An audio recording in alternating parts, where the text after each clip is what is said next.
ராஜா பொண்ணு ஊங்கு தர நான் வச்சிருக்கேன். ஒரு அடி அடிச்சுட்டியானா டப்பா நான் இப்படியே தூக்கு போட்டு செத்து போயிடுறான். அப்ப இவனை அடிக்க முடியாது. அப்ப நானு அடிக்க முடியாது.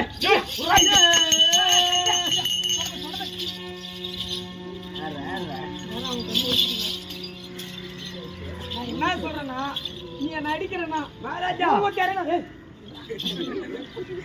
தர நான் வச்சிருக்கணும். இல்ல ஏன் ஊத்தர நீ வச்சிருக்கணும். ஏன் அடிக்க வர? அதான் வேலை காமிச்சிட்டாராம். அப்படி இருந்தாலும் எப்படி பார்க்கடல் போல வெண்ணெய் கழித்திருக்கும் இந்த சவை முன்பதாக நான் தோற்றம் அளித்து வந்தேன்.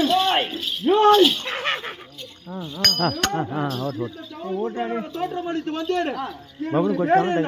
என்னுடைய வீரம் என்ன உனக்கு தெரிந்ததா? ஓட்டியா கொண்டு கொண்டு போமன்